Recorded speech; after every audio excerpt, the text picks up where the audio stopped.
18ویں اور 19ویں صدی کے اندر اسلام کو پھیلانے میں اسلام کے ریلیجیس تھنکرز جو ہیں وہ کتنے کامیاب ہوتے ہیں آج ہم دیکھیں گے۔ شاہ ولی اللہ کا میں ذکر کروں گا آج کے ٹاپک کے اندر۔ شاہ ولی اللہ نے کس طرح سیاسی، سماجی اور معاشی سوچ کے ساتھ مغلیہ خاندان کے سلطنت جب ریت کی طرح پھسل رہی تھی تو انہوں نے کیسے مسلمانوں کی زندگیوں کو بدلنے کی ایک کوشش کی، کیونکہ Shah Waliullah was ranked among the great Islamic leaders in the history of Islam, who by virtue of their knowledge and activities helped reconstruct the socio-political thought in Islam. Shah Wali اللہ جو کہ شاہ عبد الرحیم کے صاحبزادے تھے اور انہوں نے اپنے بچپن میں ہی جو قرآنی تعلیم تھی وہ حاصل کی، اور شاہ ولی اللہ وہ ایک عظیم انسان تھے جنہوں نے قرآن، حدیث، فقہ اور تصوف کا علم حاصل کیا، اور اس علم سے وہ اتنے زیادہ جو ان کی انڈرسٹینڈنگ آف قرآن کی تھی وہ بڑھ چکی تھی کہ وہ اس قابل تھے کہ انہوں نے قرآن پاک کو ٹرانسلیٹ کیا پرشین لینگویج میں، فارسی میں۔ اس کے بعد ان کے بچوں نے شاہ عبد القادر اور شاہ عبد الرافع اردو میں اور دوسری زبانوں میں قرآن کی جو اسکرپٹ ہے اس کو ٹرانسلیٹ کیا۔ اصل میں یہ وہ دور ہے جب مسلم جو مغل سلطنت تھی، جو مغل ڈائنیسٹی تھی، وہ زوال پذیر کا شکار ہو رہی تھی۔ اس میں آپ کو کچھ صورتحال بتا دیتا ہوں کہ اس وقت کی صورتحال کیا تھی۔ مسلمان دینی طور پہ، سیاسی طور پہ، معاشی طور پہ کیسے زوال پذیر ہو رہے تھے، کون کون سے وہ مین محرکات تھے جو شاہ ولی اللہ نے نوٹس کیے اور جس کی وجہ سے انہوں نے یہ اپنی ایک آئیڈیالوجی رکھی اور جس سے آج وہ عظیم انسان ابھی بھی ہماری کتابوں کا حصہ ہے۔ پہلی بات تھی کہ مذہبی طور پہ جتنے بھی مسلم تھے ان کے اندر جو صحیح معنوں میں قرآن کی ٹیچنگ اور حدیث اور سنہ کی تعلیمات سے وہ دور جا چکے تھے، ڈس یونائٹڈ تھے۔ ان کے بارے میں یہ کہا جا سکتا ہے کہ Muslim were disunited and were non able to attacks on their religion. آج کے حالات دیکھ لو، آج بھی ایک ایک قصبے میں، ایک ایک ٹاؤن میں 5 مساجد بنی ہوئی ہیں۔ اس کی یہ وجہ نہیں ہے کہ زیادہ بہت بڑی تعداد ہے اور اس وجہ سے، بلکہ فرقوں میں بٹے ہوئے ہیں، شیعہ، سنی اور اس طرح بے شمار اور بھی۔ اور یہی اس وقت کا بھی حال تھا،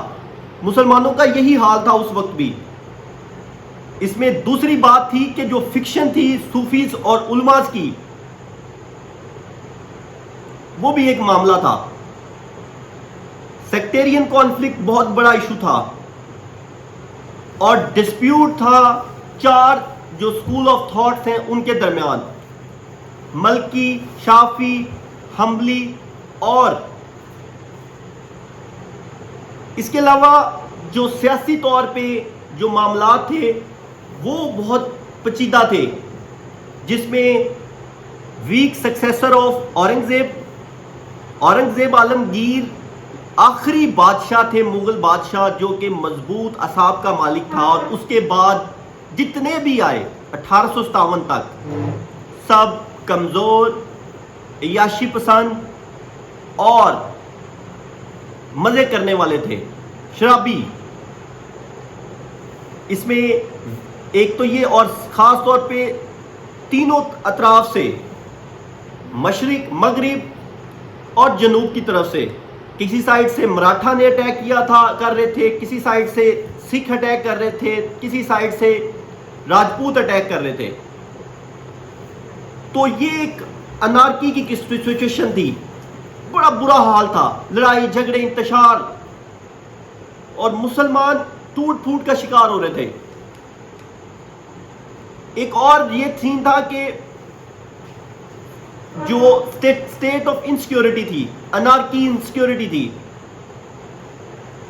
اچھا، اس وقت یہ ہوا تھا کہ نادر شاہ جو تھے ایران کے بادشاہ، انہوں نے دہلی کے اوپر اٹیک کر دیا تھا 1739 کے اندر. یہ بھی ایک سیاسی انتشار تھا جس کی وجہ سے جو شاہ ولی اللہ صاحب تھے وہ میدان میں آئے، انہوں نے مسلمانوں کے لیے سوچا. معاشی طور پہ اگر دیکھا جائے تو میں نے پہلے بات کی کہ جو عیاشیاں تھی مغلیہ خاندان کی بے پناہ تھیں، گانے سنتے تھے، مجرے کرواتے تھے، بہت زیادہ جو ہے نا جی، انہوں نے اتنے بڑے بڑے قلعے بناتے تھے، محل خانے تھے، اور اس کے علاوہ وہ بڑی ہیوی ٹیکسیشن کرتے تھے. اسی طرح آج کے دور میں بھی جیسے ہمارے سیاستدان جو ہے خود عیاشیاں کرتے ہیں اور غریبوں پہ ٹیکس لگاتے ہیں، جتنی بھی ٹیکس والی دیکھیں سروسز جتنی بھی ہیں ان کے اوپر ٹیکس، اس کے علاوہ جو فیسلٹیز ہیں ان کے اوپر ٹیکس، ہیوی ٹیکسیشن. اس کے علاوہ سماجی طور پہ میں نے کل بھی آپ کو بتایا ہے، وہی حالات تب بھی تھے، آج بھی ہیں. اڈلٹریشن آف مسلم سوسائٹی ایک ایشو، انٹر میریجز والا جو معاملہ ہے وہ دوسرا ایشو،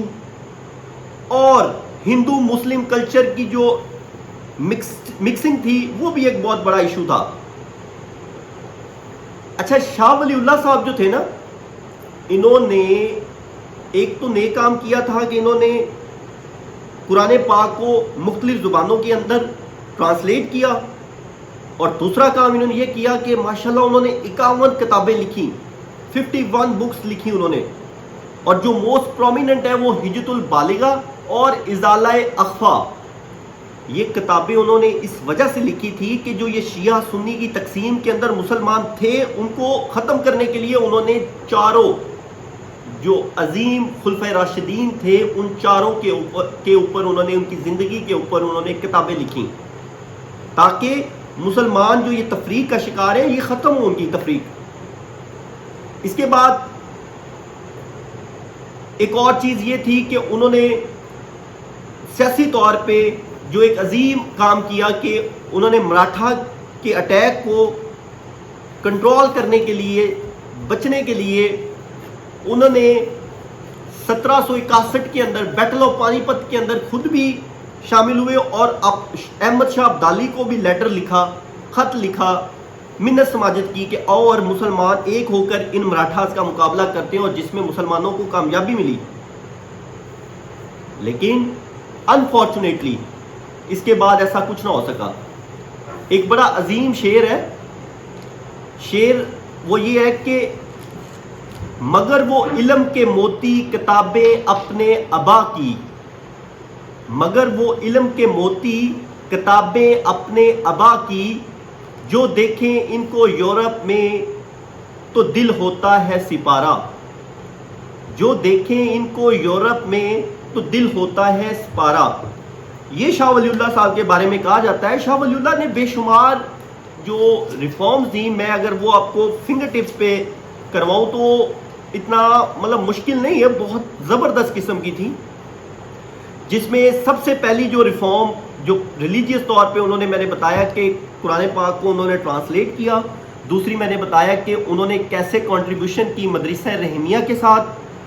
مدرسہ رحیمیہ میں رہتے ہوئے انہوں نے کیسے لوگوں کو اسلامک ٹیچنگز دی. انہوں نے یہ درس دیا کہ اگر کسی نے بھی ایک اسلامی معاشرہ بنانا ہے تو اس میں ان کو فالو کرنی پڑیں گی اخلاقی اور روحانی جو اسلام کے اصول ہیں، ان سب کو سیکھنا پڑے گا، فالو کرنا پڑے گا. اس کے علاوہ انہوں نے جتنے بھی یہ سکول تھے نا، ان سب کو انہوں نے جو اسلام کے بنیادی ارکان اسلام ہے ان سب کے اوپر اکٹھا کیا، عقائد پہ اکٹھا کیا، اور ان کی جو بنیادی ڈفرینسز تھے وہ ختم کیے۔ اس کے علاوہ انہوں نے جیسے میں نے بتایا کہ لیٹر لکھا سیاسی طور پہ احمد شاہ ابدالی کو، انہوں نے بیٹل آف پانی پت جو 1761 میں وہ جیتی، اور انہوں نے ایمفسائز کیا جسٹس کا۔ اس کے علاوہ معاشی طور پہ جیسے ہجرت البالغہ کے اندر انہوں نے ذکر کیا رائٹس آف لیبررز کا، مزدوروں کے حقوق کا، انہوں نے ٹیکس کو کم کرنے کا کہا، انہوں نے مغل امپرائرز کو کہا کہ وہ چھوڑ دیں اتنی زیادہ عیاشیوں کو، تو پھر جا کے جو ہے یہ اچھا ان کا ایک قصہ اور ایک بات بڑی زبردست تھی، انہوں نے جب دیکھا نا کہ یہ کمزور جو حکمران ہیں یہ تبدیلی نہیں لا سکتے، یہ مسلمانوں کو یونائٹ نہیں کر سکتے، تو انہوں نے سوچا یہ مسلمان خود جب یونائٹ ہوں گے تب ہی یہ عروج پہ آ سکتے ہیں، تو اس کے لیے ان کی ساری ایفرٹ تھی۔ اگر میرا یہ آپ کو لیسن جو ہے پسند آیا ہے اور آپ چاہتے ہیں کہ اس کے بعد ہم جو ہے پری پارٹیشن پوری جو ہے اس کو ڈسکس کریں، اس کے بعد ہم سر سید احمد خان کو ڈسکس کریں گے، تو میرا چینل لائک کریں، سبسکرائب کریں اور اپنے فرینڈز کے ساتھ شیئر کریں۔ Thank you so much.